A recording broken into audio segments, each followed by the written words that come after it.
you, Fateh. It's lovely to be here. Thank you for the invite. Amazing. We've got so much to talk about. Obviously, the founder of Taraki. Can you just explain to us a little bit about who you are and what you do?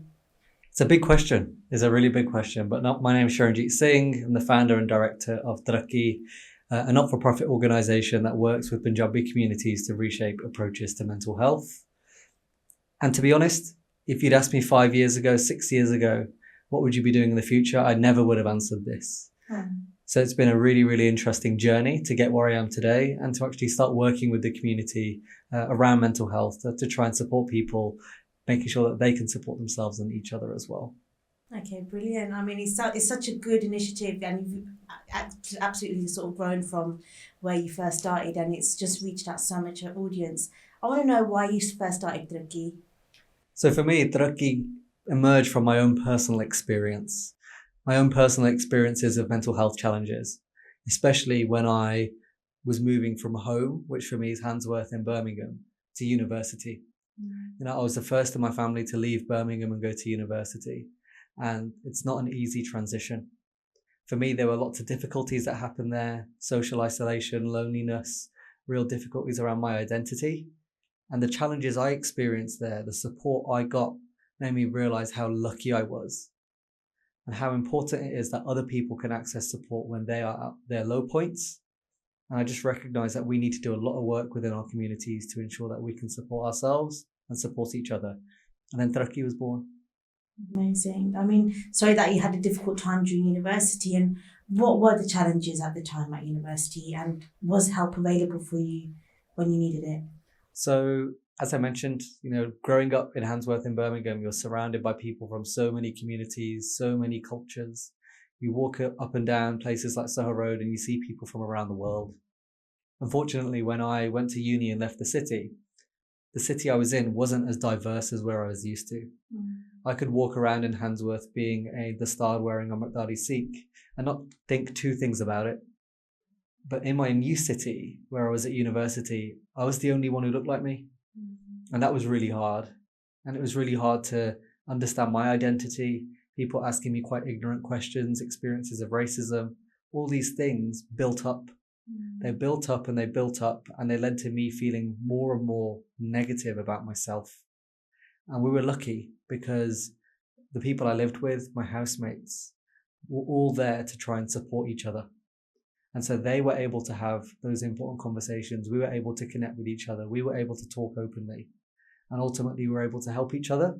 And it's only because of them and the space that they created that I was able to get the support I needed. But otherwise, it was a very difficult, isolating, and excluding space. Were your friends at university, were they of the same ethnic origin as yourself, or were they from different backgrounds? Everyone was from all over. And so the people I lived with, there was a house of 7, and people were from so many different backgrounds, different parts of the country, different communities. But importantly, they were connected by the same shared values.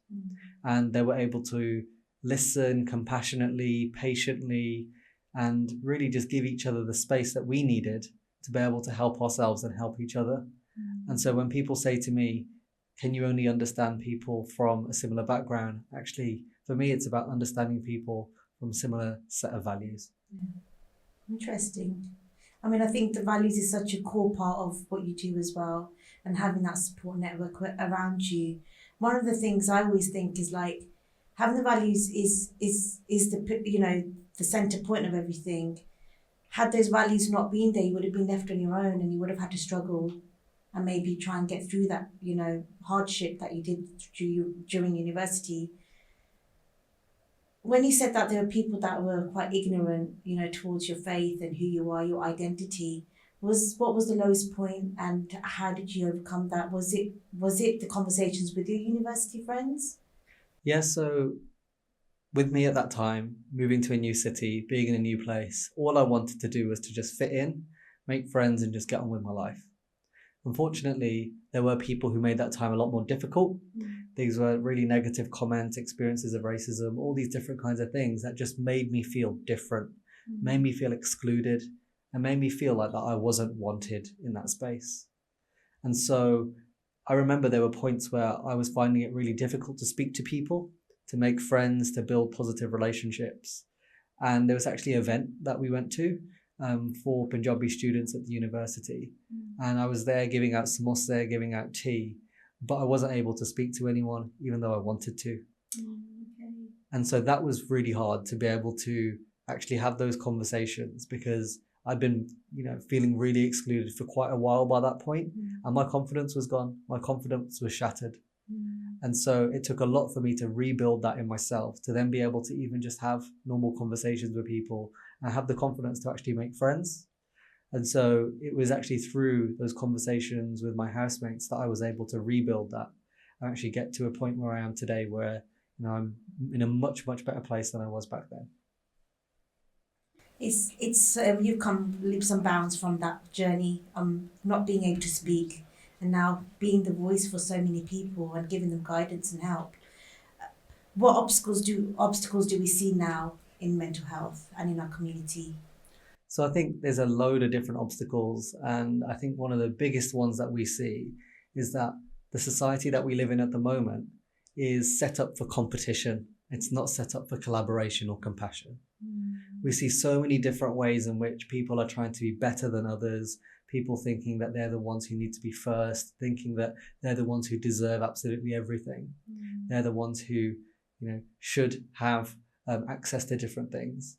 For me, there's this real spirit of competition in our society at the moment that does not help us to collaborate with each other, to show each other compassion, because everyone's just trying to get ahead. And sometimes when people try and get ahead, they forget about those that they've run past. And so it means that while we're focusing on ourselves individually, we forget about the people who are around us. Sometimes we forget about our families, our communities, and it can just lead to people slipping through the cracks, and their mental health and well-being becoming a lot worse. You're saying there's so much competition, and I don't think everyone comes under that umbrella. You being an individual at university, we've got so many more students, and you can see people struggling, number one, because of identity, being from a different faith, whatever the reason is. How can we pick up on these things? What's the cues, or how can we look after each other? Say I'm at university with you, or I've seen someone within, and is there a hint? Is there something that we can identify to help each other? How can we embrace each other in that kind of a setting? So I think what's really important is creating a space of openness with anyone that you're around. Yeah, and we have 2 ears and 1 mouth because we should be listening twice as much as we speak. And with that, we need to be able to create a space of openness and inclusivity with anyone that we're around. Because it's really easy to say to someone, oh, you can talk to me, I'm here to listen. But the difficult thing is how you show them that you're there to listen. And for me, when you're able to create that space where people feel themselves, people feel they can talk openly without being shamed, without being judged, it's a lot easier to have some of these difficult conversations. So that's why I say to people that it's not just about telling others that you're there to listen and you're there to talk. How can we show that through our actions? Because people will respond to actions. Sometimes it's a bit difficult to just respond to what people are saying. That's deep. Like trying to be there in actions, and not everyone's always available, and everyone's got a life. I'm a mum of 2. I've got a son that's 10 years old. I'm a wife. I'm a daughter. All of these things are a massive factor. And as a female, we can't always pick up on mental health in men or, a male, because men do have a guard up. They do put that filter over themselves, and it's so hard to pinpoint. How can we as women support, the men that are having these mental health? I mean, that's a really deep question as well, and you can answer it however you want. It's a really important question, and I think actually for too long we've relied on women in men's lives to support men through mental health challenges. And all that does is add extra work and extra burden onto the different roles that women are taking in people's lives anyway. And so for me, I think the responsibility lies with actually groups of men, the kind of men friends that people have, male relatives that people have. Actually, it's about men creating those spaces between themselves, spaces where they can talk openly, talk honestly, spaces where they can talk about mental health without being judged or being shamed. Because at the moment, the majority of the work in that conversation is falling onto the women who are in men's lives. And I think that isn't right. And I think it's important that men are able to create those spaces to support themselves. Of course, mutually supporting each other, whether it's in a relationship or a friendship or something, is really important. But I don't think all the onus can be on women, because that's what's happened for so long. And I don't think it's fair when it's a one-way system like that. Now you say that, I can see that, and I can see the damage on that too. And creating that space for men, how easy is it to create that space? Is it a common thing to do, or is it not a common thing? That's another question. So what I find is when you get larger groups of men, everyone in that group might want to talk about mental health. But when they're sat there in their heads thinking that the others don't want to talk about it, that will be enough for none of them to talk about it, even if all of them individually want to. And so this is something that we do a lot in our work. Actually, it's about creating these group spaces where men can feel confident and comfortable with talking about mental health. It's not easy. It's not easy to create these kinds of spaces, because what happens is that it takes one person to make a space feel exclusionary, make a space feel uncomfortable, and everyone will close up. So we have to be really careful, really conscious, and really intentional with how we're creating those spaces. But I'll tell you one thing, when you do create those spaces for men to openly talk with each other, to be open and honest with each other, they're not going to stop talking. People say to me, they say, it must be so hard trying to support men to talk openly about mental health. I said, the hard thing is creating the space. The even harder thing is when you've created the space to stop guys from talking. That's it. It happens. It's possible. I'm talking about the space, and I think it also comes to friendship. Like myself, I've got a handful of friends that are my friends, right? Forget social media, all of those. I have amazing clients, the rest of it, which I value. But there's that intimacy as well. Is that something lacking in our community, that having those real connections with people that you can just go and say, let's have a cup of tea, I need a couple of hours of your time? Is that something that's quite a common thing, or do you think that's something missing from people? Or is it self-care, or what does self-care look like? So I think the conversation about friendships is really interesting, because I think across society more widely, we're having real difficulties understanding what friendships are in the modern world. People now are much busier than they were 40 or 50 years ago. There's different types of things pulling on people's time. People's calendars are completely full. The joke is, between me and my friends, you have to book each other 2 months in advance to be able to find the time. And this just makes it harder to foster some of those connections, foster some of that intimacy, that those important moments with your friends. And I think it's just a lot harder in our society now to build and maintain these kinds of friendships, unless you've got that time and you've got that, you can spend that quality time with other people. So this is what I meant earlier about our society changing in different ways. That makes it harder for us on our mental health. I'm sure if people wanted to spend time with their friends, they would, but people are so busy with different things. Life is becoming more unaffordable. Different parts of our lives are much harder than they were 10 or 15 years ago. And it's just a lot more difficult now to build genuine and ongoing friendships, which can then impact negatively on our mental health. It's like you said, the rat race is there, and everyone does get caught up. I was having a conversation with a Banji earlier, and we were just saying how we think so many little things are so important, but actually, are they that important? We stress over the smallest things, and there's a bigger picture to it all.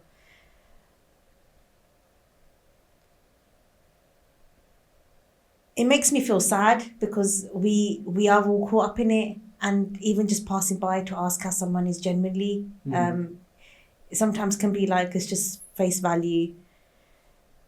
When people do arrange a meetup with you, what's your protocol? How do you arrange these meetups for people for mental health? So we run peer support groups for Punjabi men, Punjabi women. We've got them going for Punjabi LGBTQ plus folk as well. So loads of different people within our communities. And just a quick word about peer support. So peer support is where people who have been through difficulties are there to basically just connect and support each other through those difficulties.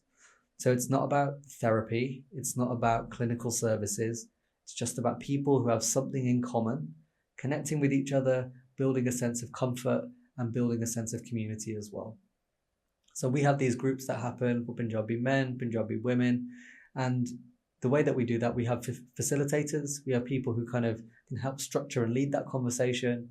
And then you have people who are partaking in those groups who can talk openly, they can talk about their experiences, they can talk about anything they want to, because they're able to build those connections with the people in the room. And ultimately, it's just coming back to the fact that it's so much harder now to build friendships, to build community. And sometimes people may have been excluded from that for so long. Something as simple as bringing people with a common sense of purpose into a room together is a really powerful thing that can help people feel more strong and more kind of comfortable and confident with themselves. What are the three main factors of mental health? What are the three main things that are triggering mental health today? That are triggering mental health challenges. Yeah. So for me, I think that the way our society is structured is completely wrong. You know, we are seeing many people in our society who are working multiple jobs who simply can't afford to live.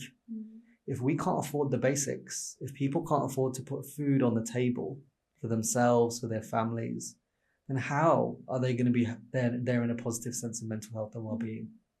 So the first thing is we as humans need to have access to basic needs, basic support systems that will help us as people. Food, housing, good relationships. These are really important factors that support us as humans. Even as if those three things aren't necessarily there, it's going to make it very hard for us to thrive as people. It's going to make it really hard for us to support our own mental health and well-being, to support the people around us, and it would just become a bit of a vicious cycle. So for me, you know, we can talk about people having access to services, people having access to counseling, people having access to other things, but I want to strip it back to the basics. Unless we have a society where people can thrive without having to work 80 hours in a week, then we're not going to be able to support people's mental health and well-being. Unless we have a society where people can live in stable and supported housing, then we're not going to have a society that supports people's mental well-being.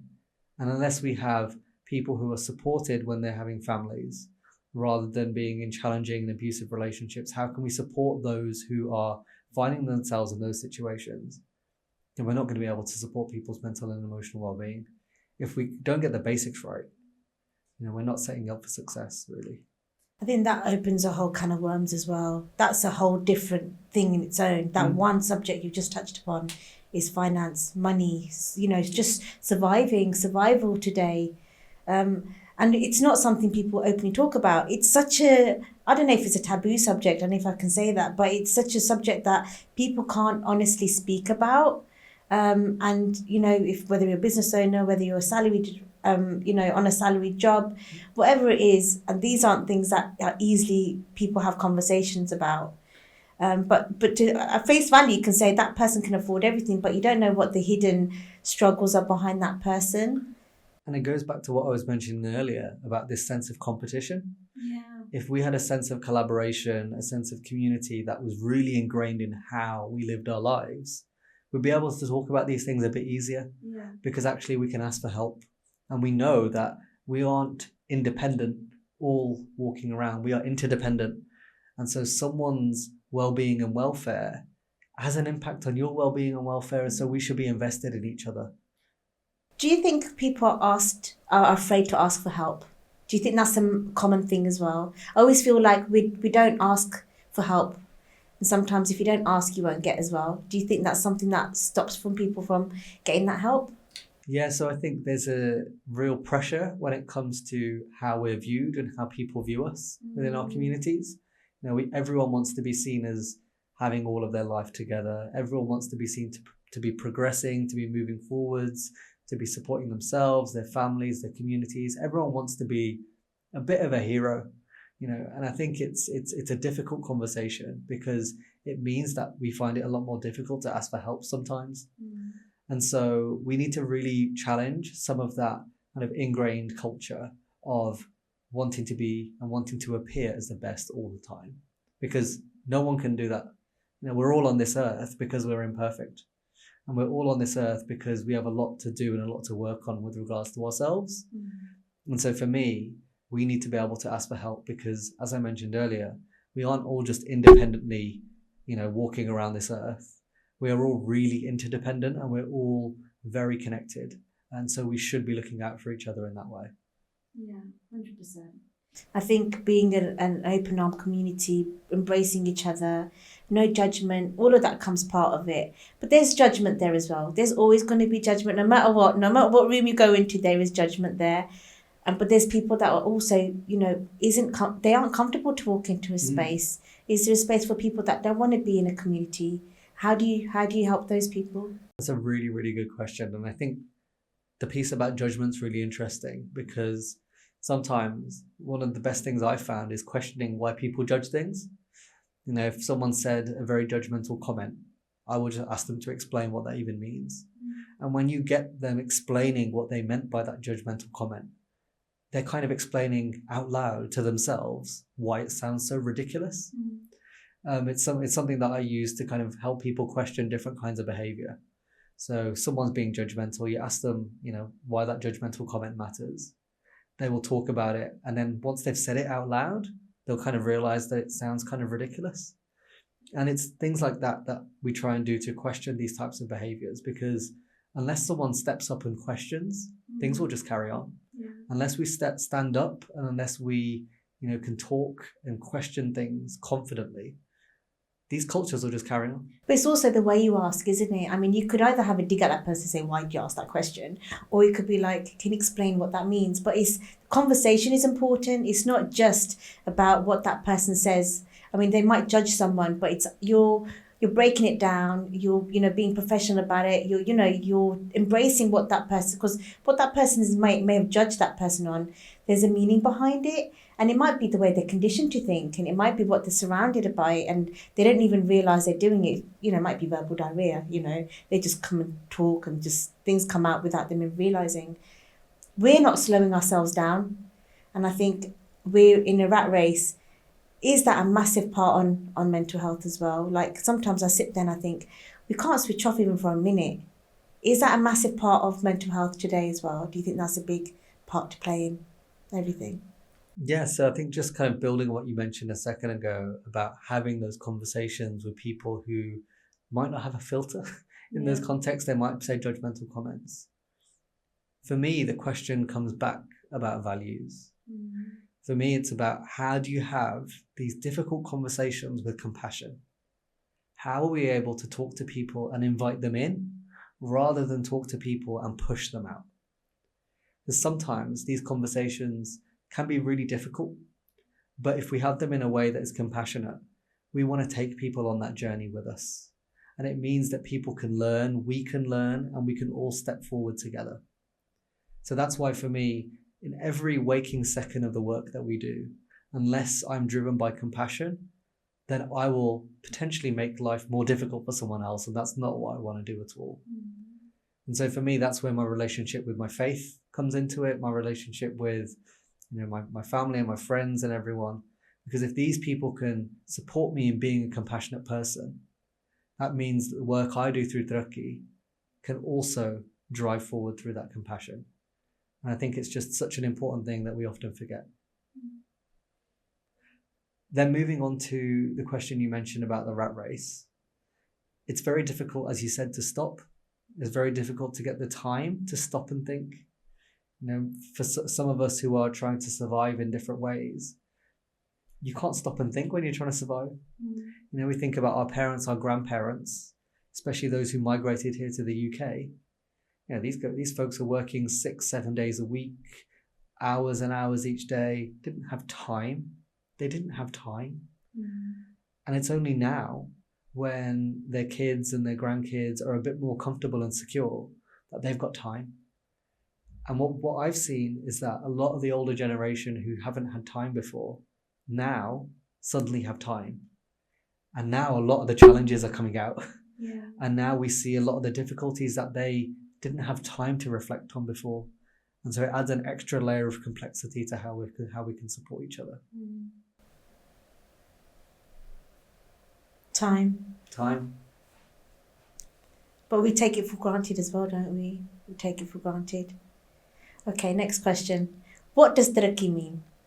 So Taraki is a word, obviously we have a word of Taraki in Punjabi, we have it in Urdu, we have it in Hindi. It's a part of the verb to progress. So people often say to me, how did the name Taraki come about? And I always have to shout out my mom. Okay. Because I remember speaking to mom and dad about some of the work that I was doing around mental health and wanting to create an organization, create a movement. And mum just had a Punjabi dictionary out. She was looking through, she looked for some words and she came across Taraki. And she said, this is a nice word. And I said, okay.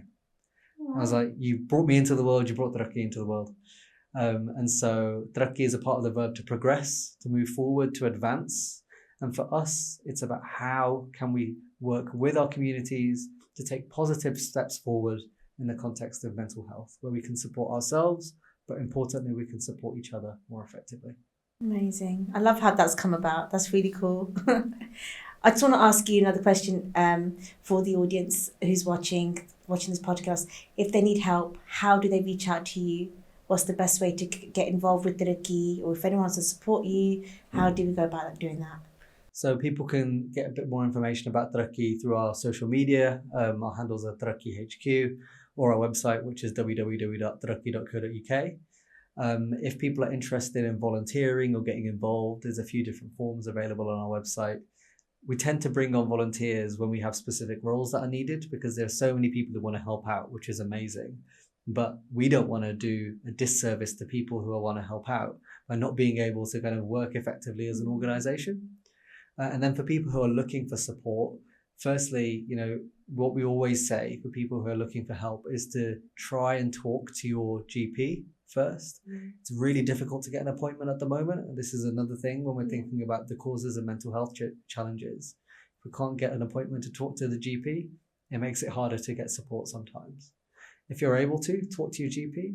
If not, then we do groups for Punjabi men and Punjabi women. You can find out more information on our website. And then there are also a couple of good organizations like the Seek Helpline, who can also provide different support for different things. There's Seek Your Mind, who run a mental health helpline as well.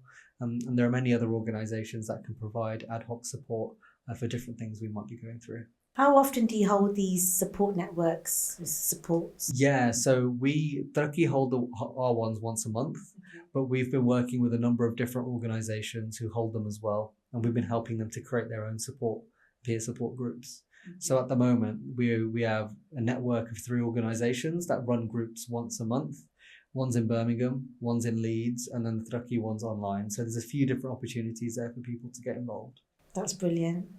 That's been amazing. Thank you so much, Shuranjeet, for joining us today. It's been absolutely amazing hearing your journey, and hopefully we can give more help and support for those that need it out there as well. Is there anything else you'd like to share with the audience today? Just that oftentimes people say, who are your role models in mental health? How can we be role models in mental health?